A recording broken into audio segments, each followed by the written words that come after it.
So I, for my entire life, have really, really struggled with making decisions, and I, can never, land on something. I always, evaluate every option and, go into these rabbit holes of just, pursuing and researching every single viable opportunity, and end up, delaying a decision or not making a decision or just kind of, getting forced into a decision that I don't really want to make.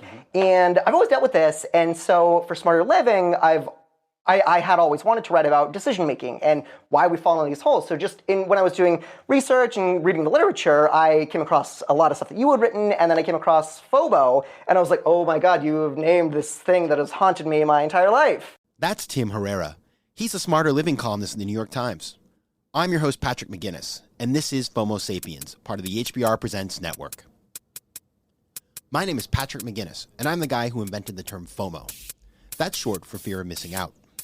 Today, FOMO is an epidemic, and it's changing us so much that it sort of feels like we're evolving into a new species. But FOMO doesn't have to take over your life. You can find the power to choose what you actually want and the courage to miss out on the rest. I'll show you how right here on FOMO Sapiens. FOMO. FOMO. Welcome to FOMO Sapiens, the show where I interview people who are changing the world and ask them how they choose from among the many opportunities and options in their busy lives.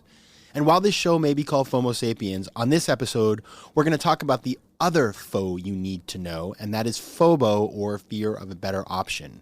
When you have FOBO, you keep all of your options open, you struggle at making commitments, and you live in a world of maybes.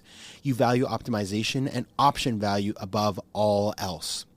I've never really understood why FOBO never became a thing. I actually invented it at the exact same time that I came up with FOMO, but while FOMO has gone on to become a word celebrity, FOBO has languished in obscurity. Languished, that is, until the summer of 2018, because last summer I was sitting at a restaurant during lunch and my phone basically blew up. All of a sudden, a bunch of people forwarded me a column from the New York Times, the Smarter Living column, and guess what? It was all about FOBO. And so that was the moment when FOBO stepped out of FOMO's shadow and made it into the pages of The Gray Lady. Seeing it in the pages of the Times, but without any mention of its origin story, actually gave me a little FOMO. So I reached out to the author of the piece, and we ended up running an interview on the origins of FOMO and FOBO and the dangers and some potential solutions to FOBO itself. And so today, we are going to explore FOBO with somebody who has clearly been thinking about it as much as I have. And that is with Tim Herrera, who is the founding editor of Smarter Living at the New York Times, where he edits and reports stories about living a better and more fulfilling life. Before joining the Times, he was a reporter and editor at the Washington Post. And prior to that, he worked at AM New York and Newsday. And one more note before we get started. You'll notice that we taped this interview right around the holidays when FOMO and FOBO are running especially strong all over the world, but especially in New York City. So that's why we're agonizing over our holiday party schedules, and it's also probably why we both sound like we're on a sugar high. All right, let's get on with the show. Welcome to FOMO Sapiens. Hello, thank you for having me. Thanks for being here. I like it bringing energy. This is great. I am so jazzed about FOBO. It was so amazing to chat with you over the summer. Just we randomly connected. I'm so hot on this. It's amazing. I feel like it's really in the zeitgeist. But before we go to FOBO, yes, I want to start with the question I like to ask everybody is, we all feel a little FOMO sometimes. Yeah. So what turns you into a FOMO sapien? Oh boy. Honestly, I feel like the older I've gotten, I feel FOMO so much less than I used to. I really used to feel FOMO about so many things, just missing out on friends events or missing out on work things or comparing yourself to peers and things like that and feeling like you're falling behind. But I don't know, I just feel like the older I've gotten, the more I've realized a lot of that doesn't really matter. And I know you've written about this, but finding out kind of what you actually care about and focusing on those things, I feel has been such a great way for me personally to get around FOMO. And I still feel it obviously about tons of things, but I think in the overall, feeling of FOMO, I've noticed that I'm getting a little more at peace with JOMO. JOMO, oh my goodness. We're going to come back to JOMO. We'll get to that one, I know. We're going to come back to JOMO because I have all these feelings about JOMO. As do I. But I get you. I think, I tend to think maybe I've overcome my FOMO and then something like let me tell you what I did Saturday night. I went to 4 different holiday parties. Oh, totally. Wait. Clearly, that was all FOMO right there. Right. Boom. Yes. And I don't say goodbye anymore. I don't know if you do this. Like, I've been trying this new thing where I just sneak out the door. The Irish exit. It's amazing. Yeah. Which, by the way, in Brazilian Portuguese, it's known as the French exit. Oh. A saída francesa. Whoa. Well, but whether it's French or Irish, that's a new strategy. I don't know if it's rude, I don't know if it's what, but that's the way that my FOMO's manifesting itself. You know what? Can I tell you? So my Saturday. So I feel like this Saturday, like everyone you know in the world had their holiday party, on a birthday party, whatever. But what I did Saturday was I stayed at home and I ditched 4 parties that I was supposed to go to. Felt kind of bad, but like that's something like 5 years ago I would have like never even thought about. But I had a nice quiet night in. I watched movies with my cats. I like read a little bit, and it was beautiful. Okay, so I guess the takeaway here is that you truly have evolved and I haven't. So. Well, I'm a very evolved FOMO sapien. That's what I'm getting at. Yes. Okay, so now that I know that you're beyond the FOMO, tell me how FOBO first landed on your desk. How did I end up getting 397 texts that one afternoon? I guess it was in June. Of the summer. 18. So I for my entire life have really, really struggled with making decisions, and I can never land on something. I always evaluate every option and go into these rabbit holes of just pursuing and researching every single viable opportunity, and end up delaying a decision or not making a decision or just kind of getting forced into a decision that I don't really want to make. And I've always dealt with this, and so for Smarter Living, I had always wanted to write about decision making and why we fall in these holes. So just when I was doing research and reading the literature, I came across a lot of stuff that you had written, and then I came across FOBO, and I was like, oh my God, you have named this thing that has haunted me my entire life. And it was such a revelation. It's like, oh my God, I'm not alone. This is just a thing that everyone deals with. And that was my first experience with naming this thing that I has been a monkey on my back for my entire life. I'm so curious. So you were just kind of Googling around, and it just sort of you found it. Yeah, I found it. Yeah. Wow. I guess I'm doing my job right. Your SEO is tremendous. No, I'm going to tell you, the reason why I asked that question is because FOMO has been around. FOMO's got a life of its own. It grew up and went to college. It's got its, first starter apartment in Brooklyn, whatever. FOBO, which I always felt was way more a problem, because it's this kind of thing that tends to, as you mentioned, FOMO goes down over time for most people. FOBO only ramps up as you have more options, right? Totally, yeah. And so I always thought it was kind of amazing it didn't ever go anywhere, but at the same time, there was this one company that was an appliances company in the Midwest that put it in one of their ads. They did these ads about FOBO, and they called it fear of better options instead of fear of a better option. But anyway, it was a really funny ad, so I reached out to the CMO of that company and was like, this is cool, we should talk. And then the company went bankrupt. Oh, it was called JJ Gregg or something like that. But anyway, that was it. And then, so I knew that it was had been at least somewhat discovered by somebody. Right. Then when I saw it in the New York Times, pages of the New York Times, it just threw me a total curveball. And it was kind of new to a lot of readers too. A lot of the reader responses that I got were people who were sort of in the same position that I was, where they knew that they had struggled with making decisions and had always kind of fallen into these endless rabbit holes that don't ever really lead anywhere. So putting a name to that concept and that idea, I think just kind of knowing that one, it's a thing and it's not unique, and two, that there's other people dealing with this and trying to figure out their own way. I think that's really comforting, and that was a lot of the feeling that I got in a lot of responses was okay, it's good to know that other people are struggling with this. I can kind of chill a little bit. Yeah, so tell me, I imagine, a lot of people read your column, right? Yeah. It's right in front of you. Go into the New York Times, it's the first thing you see. Unless if you're me anyway. And so when you hear back, do you hear from people all over the world? What are the kind of the things that people for that article? What did you hear from people? Yeah, I really did hear. So that article really kind of blew up, and I did hear from a lot of people around the world. I did hear from a fair amount of readers in Brazil, because one of the other terms we had in there was foda, which is a profanity in Brazil, in Portuguese. It's the F word.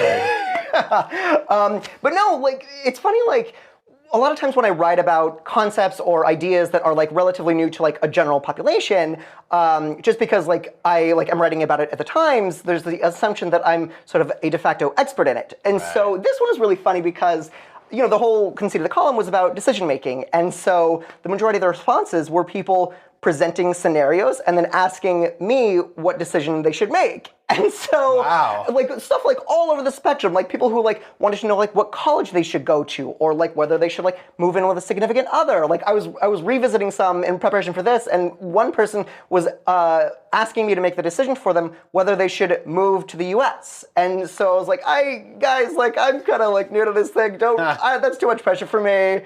But yeah, I mean, people just like want help making decisions. It's just so hard when you have so many options. And it's funny, like you mentioned earlier about kind of FOMO ramping down as you kind of age. And like I feel like FOBO is the exact opposite, because at least in my experience, and this is something that I talked with readers about, was the older you get, the more cognizant you are of the limited time you have left and how important it is to kind of devote your time to the things you care about. But so kind of the corollary to that is like, am I devoting my time to the right things? And like, what are the other things I should be devoting my time to? And that's a whole other spiral of FOBO that it's almost impossible to get out to, because that's existential FOBO, which is a whole other category. Yes, and in fact, I had somebody tell me, I've talked to lots of people, right, about how they deal with these things, and I've been trying to figure out, at least expand my understanding. And I had a woman tell me that her father uses this metric called quality time remaining, which is thinking about like how much more time do I have to live well, which I was just like, I gotta tell you, I get good on you. Right, you're like a hardy, you're probably like Northern European or something. But like that's just like stress inducing for me. Yeah, we gotta pull it back. I'm not trying to go there tonight. Yeah, so I, as I think about that, it's interesting, and I'm curious, have you tried? So in the article that we did, we talk about solutions for FOBO, and one of the things that I talk about is asking the watch, which is when, for those of you who are listening who haven't done this, is basically the idea that like I'm trying to decide, and I do this all the time by the way, like chicken or fish. Yeah. Okay, I like them both. I don't know. It's like, oh my God, so much stress. Right. And so I will say, okay, the right half of my watch is the chicken, the left is the fish, and I look down at my watch, see where the second hand is, and choose. Yeah. Have you tried that? I remember you telling me about that. It's so good. It's so good. I do love that, and I love kind of like turning these arbitrary decisions over to just kind of the universe, because I feel like a lot of these decisions are so low stakes. Yes. And like the delta between like an average decision you could make and the very best decision you could make in like these low stakes situations is basically nothing. So we stress over like chicken or fish for like half an hour when we're just hungry and we just want to eat something. And when we actually are eating that thing, we want to remember the struggle we had with the decision. So just like make a decision. So like I'm all about like flipping a coin. The watch thing is amazing. Just like turning things over, just like whatever, like it doesn't really matter in the grand scheme, and it's just such low stakes, like just make a decision. And that was one of the things that in the article that I wrote about was the MFD, the mostly fine decision, which is kind of my approach to, evaluating our options for a given decision and choosing the one that is has the minimum outcome that you would be okay with, the minimal acceptable outcome. And like that is something that like I have definitely adopted in my own life, and something that I like still advocate for people when I'm talking about things like this. Because again, like the differences between like average decisions and incredible decisions for most things in life is minimal, like the time and energy you invest in stressing over a decision versus what you would gain by just making something that you're not 100% about, like it's no trade-off. It's totally worth it. And then you free up the time. That's the thing. If the average person makes 30,000 decisions in a day. Yeah. If you're spending more than a millisecond deciding on like whether to add, like whether it should be oat milk or have. By the way, you live in New York City, like oat milk is everywhere. So like, and you know what? I got swept up in it. You're swept. Okay, then you can have the oat milk. I reject its popularity, but if you think about these things too much, you don't have room to think about like what's my purpose in life, right? Right. I have this friend who I interviewed recently, who is a really interesting woman. She's a Harvard MBA, and did not go into the business world. She's a relationship counselor and works with people. And I think she also went to Harvard Law, and she's this very educated woman. Yeah. And decided to choose what made her happiest, which was doing this, because she had done those things kind of, probably because she felt this pressure, right, and all this stuff. Yeah. And she says, her name's Yael Melamed, and she says, I don't ask myself, is it good enough? I ask myself, is there enough good? Which I thought was really. It's a great little heuristic that you can carry around with you. Yeah, that's great. Yeah, I wrote an article 2 or 3 weeks ago about our cognitive attentional capacity, which what? is Sorry. right.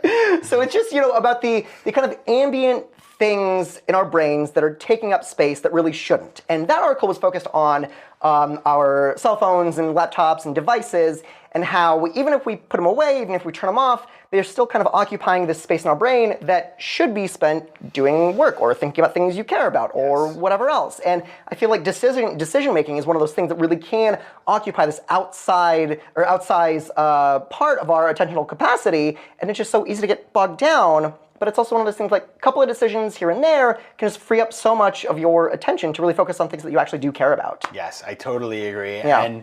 And the other thing that you can do if you want to feel some relief from all this is try to embrace JOMO. So have you noticed, I'm curious if you notice, like JOMO's everywhere right now. Like JOMO, seriously, it's kind of like, I've gotten so many inbounds of JOMO. JOMO. Yeah. And so JOMO is joy of missing out. Mm-hmm. And it's been around for a while. In fact, the guy who invented it lives in New York. I'm trying to track him down. So if you're listening, Emil Dash, I want you to come on the show. Yeah.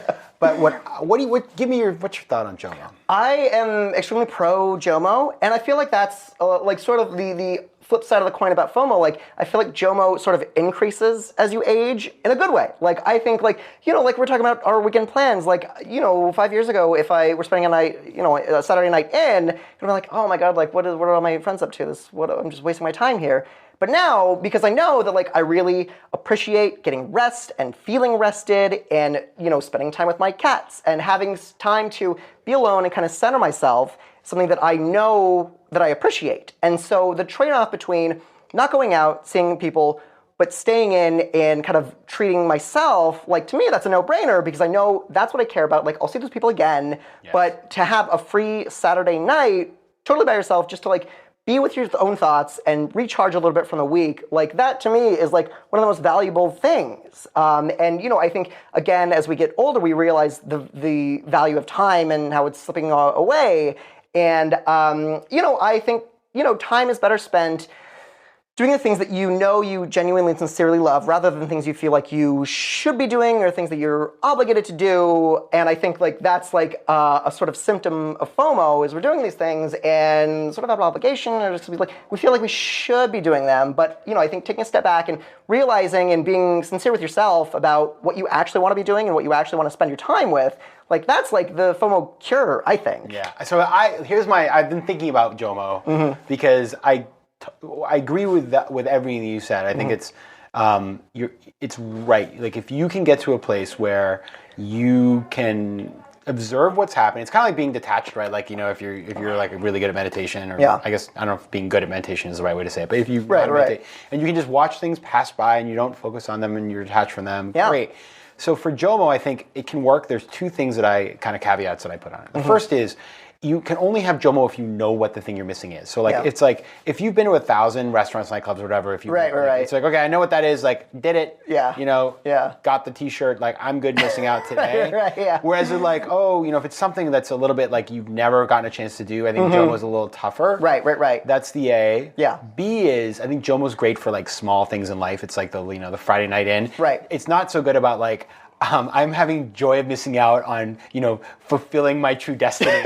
You know what I mean? Like, or finding my soulmate. Like, nobody's like, glad I didn't find my soulmate. I'm just, like maybe you may, maybe you will or you won't, but like that's just not a JOMO-inducing event. So right. So that's how I think about it. So I think it's a good target, but with the realization that, like, in people, everybody uses these terms. They like brag about, like, I've got so much JOMO right now. And I'm like, you know what? Like, just keep your JOMO to yourself. Well, no, it's true. Like, it is a sliding scale. And, I wrote a story last week, and I spoke with Greg McCowan, who wrote one of my favorite books in the world, Essentialism. Yeah. And, his whole thing, like, his entire, career was about, really finding the things that are core to yourself and core to your identity and kind of shedding everything else. And I think that is, like, such a revelation. And when I first read that book, I, like, was just, my mind was blown, because it seems like such a simple, like, throwaway idea, but once you really dig into it and really start implementing it, like, you really do see the value of, like, knowing who you are, knowing what you care about, and being fine with like letting other things slide away. And I think that and FOMO, I think, are so inherently tied together, because once you sort of like realize what you're okay with missing out and what things that you would feel bad about missing out, like knowing the difference between those two, again, seems like such a casual throwaway idea, but really harnessing that knowledge to like direct your life and devote your energy and time to the things that you know are actually going to have a genuine impact rather than things you kind of do for the sake of doing them. Like, I think that's like the holy grail. And like, obviously, like, I'm not good at that. Like, nobody's good at that. But I think that like aspiring to that place is like, I think it's something that everybody should be like working toward. Yes, definitely. And one thing we can do to work towards that is read Smarter Living. So I was curious, we were talking before before the interview that I read the New York Times every day. I've been a subscriber for many years. Great. Keep reading. The New York Times. Well, it's just great, right? I think it's, we have so many choices in terms of news. And by the way, if it's not like, if you don't want to pay for news, like you get tons of free news. But if you have a place that has kind of consistently good content, it just adds a lot to your life. And you can, instead of looking at 50 things, you can look at that. But I also get this feeling that the Smarter Living column always is like one step ahead of me. It's like, do you know what I mean? You're like putting the article that I should have, that I didn't even know I needed that day. Right. Like, oh my goodness, like, it's like, it'd be like just something that it sort of like hits me. How do you do that? Are you like looking at SEO? Like, what's your secret? So I get emails about that exact idea literally every day. And like, honestly, like the most common email I get every Monday morning, so I in the Smarter Living newsletter, it comes out every Monday morning. Yes. And I always ask readers for feedback or ideas, or I just invite them to chat or comment. And something I hear time after time, no matter what the topic is, I hear from like literally hundreds of readers who are saying, this is exactly what I needed to hear today. How did you know this is what I needed? And like every time I get one of those emails, like it warms my heart, because like I think what really resonates with readers about Smarter Living is that there's a real vulnerability to it and a real relatability. So a lot of stuff you read in like service journalism or like self-help type stuff, a lot of it comes from a place of having prescriptive, definitive answers from the leading world experts. And, Smarter Living is kind of taking a little different tack, which is we're all just kind of in this together, figuring out as we go, screwing up along the way, but just kind of trying our best. And that's really the tone and the philosophy that we built Smarter Living around. And I think it really resonates with readers to like know that like, like I have this like, I wrote a column about this summer, that there's this running joke in like my circle of friends that anytime I screw up, like I'm late or I waste money or I do something stupid, everyone automatically says like, oh, and you're the Smarter Living editor? And like, yeah, like sure, it's an easy dunk, fine. But like, yeah, like, I think there's being vulnerable and acknowledging our faults and things we're bad at, I think just kind of opens up real paths to self-improvement, whatever form that takes. And so when I write these stories and get these emails from people who are like, this is exactly what I needed today, like I'm like, oh, that's amazing, because that's what we're going for. Like I hope that every time I write something that is what you need that day, like that's exactly the emotion that we're going for and what we're trying to be a service for. And do you ever get like any hate mail? I mean, there's a lot of crazy people on the internet. Like, so tell me about that. So Smarter Living is very specifically designed so that we're not writing off the news. We don't write about politics. We don't cover the news of the day.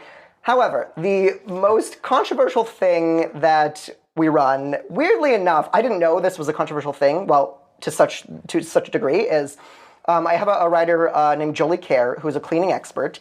And yeah, she was in this week, right? Yeah, that's right. And she writes pretty frequently, and a lot of times, it's cleaning advice, around specific themes or topics or ideas or whatever.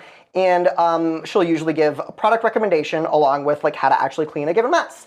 And again, I knew this was controversial, but I didn't know to this degree. But the most hate mail I get across anything that I run, anything one of my writers writes, is about people who are really passionate about non-chemical cleaning products. Oh, yes. They absolutely jump down my throat, want to get me fired, say that I'm unqualified for running these types of things. And this is Jolie's world. She deals with this all the time. Wow. But the first time she wrote something for me where we recommended products, I was totally taken aback. I had to step back because just the volume it was overwhelming, and like what are people gonna hate on me for? Like, oh, that was a dumb like piece of advice. Like, fine, but man, it's real intense, and you'd be shocked at the viciousness in that world, man. It's crazy. Wow. Yeah, because I guess these people. I mean, I think about. She wrote an article about how to like clean your laptop, right? Yeah. And it'd be like if you recommended, if it wasn't anything but vinegar, like somehow you're gonna poison yourself, and like you're literally gonna kill millions of people. It's and crazy. Not to dismiss people's concerns, but, but like there's a way to express but yourself without being like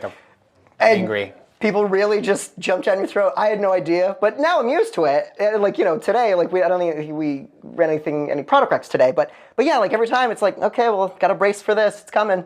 Wow. Weird that cleaning is the most controversial topic Smarter Living covers. Yeah. Who would have thought? That is actually like, that's really, it's wild.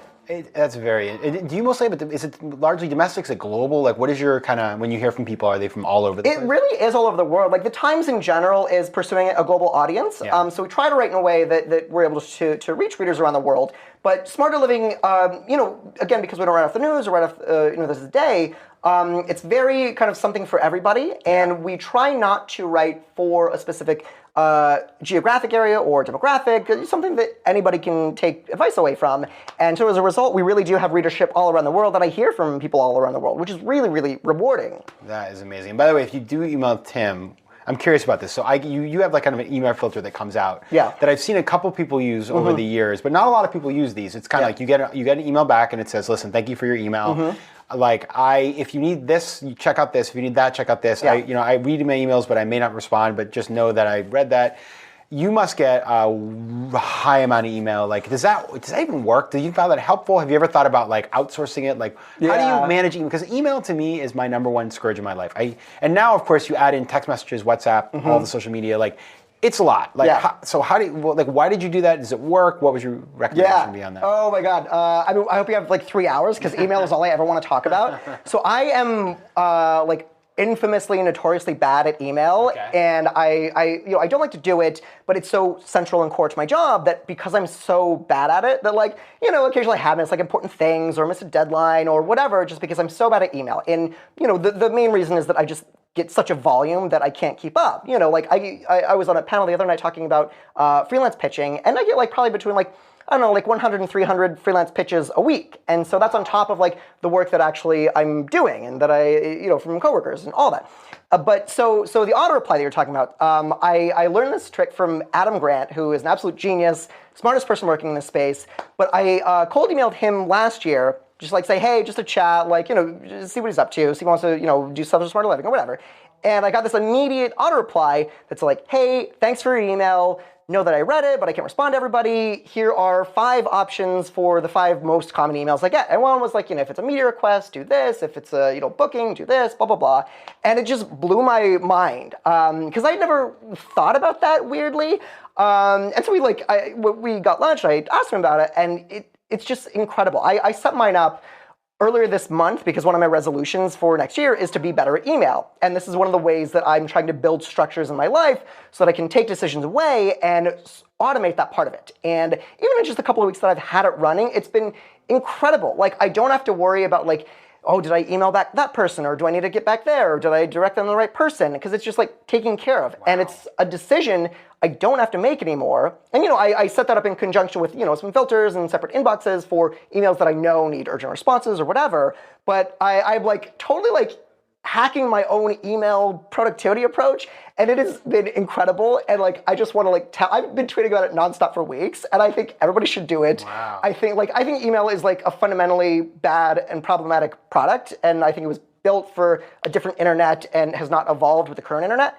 And I think that we're all suffering because of that. Nobody likes email. Everyone, study after study after, I'm writing a story about this, but every study you look at talks about the cognitive decline that email brings and the lack of productivity that email causes and how nobody likes it, nobody can keep up with it, everyone hates it, and there has to be a better solution. But this is one of the ways that I'm trying to build a solution for myself to get around my own issues with email. It's been amazing. It's the one thing this month I'm so excited about. Do you know this concept of the wounded healer? Have you heard of this? Wounded healer? Okay, no. This is amazing. So it's the same woman, Yael, that I just told you about, Melamed. Yeah.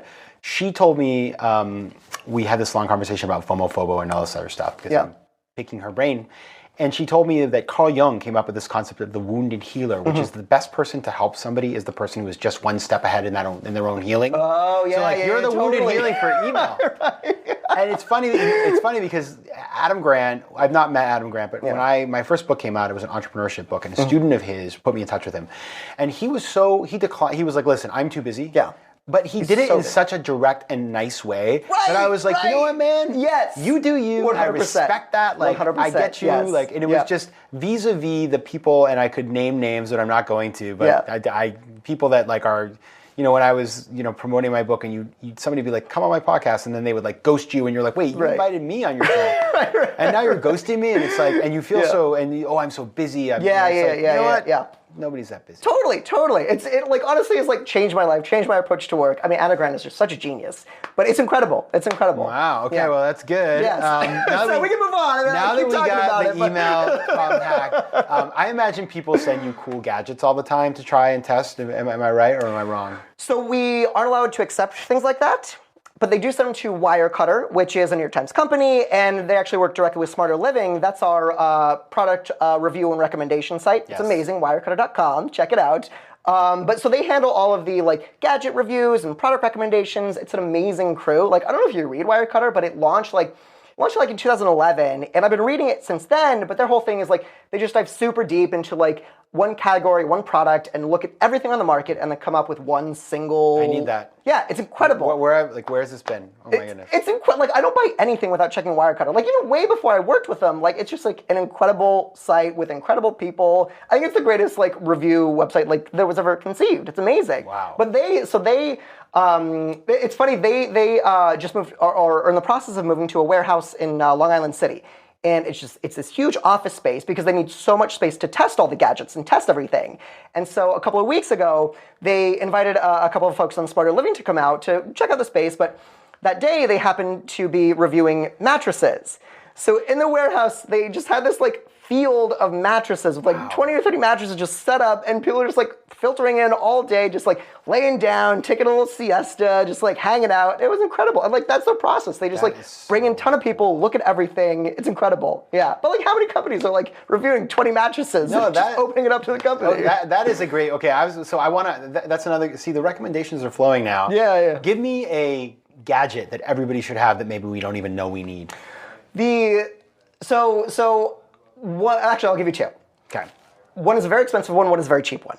The very expensive one is, I think wireless earbuds are an absolute game changer. And if you're like a commuter, I think like they're the biggest thing you can do for your general morning happiness. Like you're not fumbling with cables. You're not like accidentally getting unplugged when they catch your cable on your jacket. I bought mine like over the summer, and like it's been an absolute game changer. Even just like the little Apple ones, or like upgrade, get like nice ones or whatever. But I think they're amazing, and I've recommended them so many times to so many people. Recommended them in Smarter Living. I think they're incredible and totally change the way you navigate the world. Totally.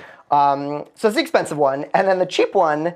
Well, cheap-ish is, this is another thing that I've recommended like 6 times in Smarter Living is Tweezerman Slant Tips Tweezers. And they're just a pair of tweezers, but they cost $17 to $20, which, yes, is expensive for a dumb little pair of tweezers, but they're incredible. And it's one of those things that you didn't realize you needed and how bad you have it right now until you experience it. It's like watching a movie in 4K when you've only, seen like low HD or something. Like it's total like different experience. But so these little tweezers, $17, buy Amazon or whatever. But it's just something you never knew you needed. And then once you have it, once you cross that bridge, you're like, I don't know how I lived before You're these. like, oh my God, how did I prune my bonsai? Like what? It's amazing, yeah. But I like set them out for like Christmas gifts. Like I buy like 3 pairs in my house. It's amazing. And it seems like such a dumb little thing, but it's like one of those tiny little things that can have such huge impact because something you use regularly. So having a really, really nice thing, it's amazing. But the Tweezerman Slant Tip Tweezers. And pro tip on the wireless earphones. So I have AirPods, and I have. I was actually was on a flight. I fell asleep on a flight from Amman, Jordan to Cairo. Fell out of my ear. I woke up. I was very out of it. Yeah. Went through customs. Realized that I had lost one of them. Oh no. Now I found out going forward, you can actually use Find My iPhone to find your lost. What? I know. Now, it was too That is late for me. crazy. This was like Right. not going to happen. Yeah. And I went to the Apple Store. They give you another one for, I guess, $75, which is, you know, it's not the worst thing in the world. But know going forward that if you lose it, you can actually use Find My iPhone. I had no idea. That is an amazing tip. Yeah, it's like, well, that's going to be Smart Living next week. Isn't That's that crazy? great. Yeah, put it in there. That's as long as wild, but I do want attribution. Yes, that's exactly. important. You know, it's that's amazing. I love that. Fear of losing my my AirPod. FOMO. All right. So Tim, this is the show about finding the power to choose what you actually want in business and life, and finding the courage to miss out on the rest. As a man who spends his life liberating us from our day-to-day difficulties. That's my job description. That's correct. What's your, you know, what's the key to being decisive? So kind of to get back what we were saying earlier about, you know, being able to free yourself of FOMO by knowing who you are and what's important to you. You know, getting back to that book, Essentialism by Greg McKeown, and this is just top of mind because I was just talking with him last week, but two things that he advocates and that he kind of reiterated when we were talking are two things that I've found really, really useful in my life and something that I've written a lot about and try to tell people when I can. So one is trying to project a conversation with yourself in the future around a given topic or a given idea or a given state of life, like where you want to be. And so for me, like what that means is trying to so let's say like we're looking like 5 years advanced, like what are the things you want to accomplish in 5 years? And like that's like, you know, one of those like 5-year plan, like general things that we all kind of like know in the abstract. But there was a handful of studies that I wrote about earlier this year that looked at the impact it can have on your decision making now when you actually put in genuine cognitive effort to imagine what your life will be like in X years or at X place. And so rather than like writing down like, oh, in 5 years I want to like have written a book and like have a new job and get a raise, like rather than do that, like think about the lifestyle and the life that you want in 5 years rather than specific goals, but what's the life status that you want, and kind of work backward. And one of the most recent time I wrote about this was as it relates to financial decisions, because there's a lot of studies that say people are better at saving long term when they imagine what life they want to have rather than a specific dollar amount or a specific 401k amount or whatever. And they found that when people imagine what kind of life they want to have rather than the amount of money they want to have, they're much, much better at saving for the long term. And so I think really like it's kind of a silly exercise, but like actually like trying to have a conversation with yourself 5 years in the future and really putting your place, or trying to step into those shoes can really have like a very profound impact. And it's something that I've really had a lot of success with, and I do that a lot. And the other thing is 2 or 3 weeks ago I wrote about why we kind of start things that we never finish. We pick up projects and, leave them halfway done or kind of lose interest. And, one of the kind of primary reasons we do that is because we severely underestimate the time and energy commitment that things are going to take. And so this is another thing that I spoke with Greg about. His kind of rule of thumb is that anytime he's evaluating a new project or idea and deciding whether he wants to take it on, he'll lay out whatever he thinks is the most accurate time investment that'll take, and then he multiplies it by 3. And then he bases a decision on the product of that.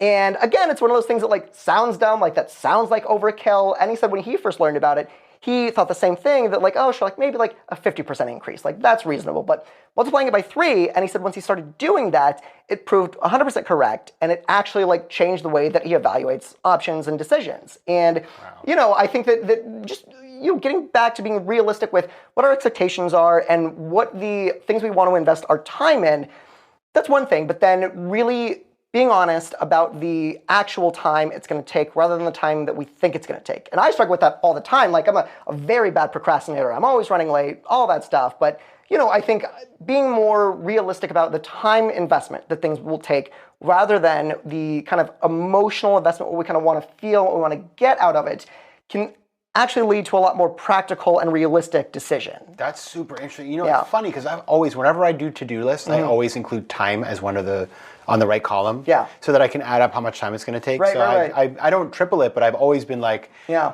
Kind of, I think that's a really good way to think about prioritization as well. Yeah, it really is. Yeah. Wow. Okay, so lots of good stuff here. I could keep you all day, but obviously it's great, yeah. you have I want to have you to have your JOMO from from my interview. I have to go see my cats after this, you know. There's some tweezing that needs to happen. Exactly.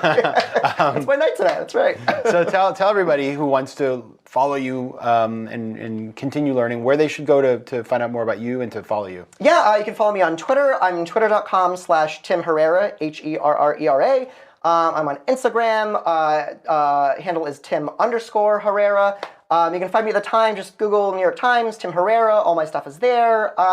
Shoot me an email, tim@nytimes.com. You'll get my auto reply, but I'll read your email. But yeah, shoot me a note. I love interacting with readers, love talking with people, love hearing new ideas and how people are implementing things. Please, just totally reach out. Love to meet new people. Awesome. Thank you so much for coming. Thanks for having me. FOMO. And now it's time for the FOMO moment of the show. This is the time where I talk about FOMO and its role in pop culture, or tell you about something that's giving me FOMO. But because this week's show was all about FOBO, I am rebranding this portion to the FOBO moment of the show.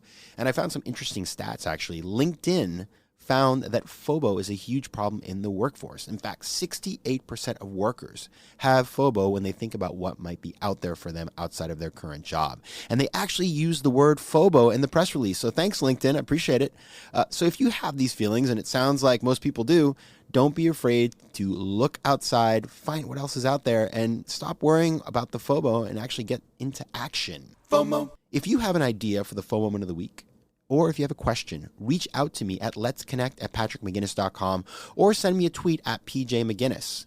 You can also take the official FOMO Sapiens diagnostic at patrickmcginnis.com/FOMO-quiz and find out if you're a FOMO Sapiens or a FOBO Sapiens. FOMO Sapiens is part of the HBR Presents network. The show is produced by AW360 and recorded in New York City. Theme music is by Mike McGinnis. If you like today's show, please be sure to subscribe, rate it, and recommend it to your friends. And as always, you can find me at patrickmcginnis.com. You can also take the official FOMO diagnostic at patrickmcginnis.com/FOMO-quiz to find out if you're a FOMO Sapiens.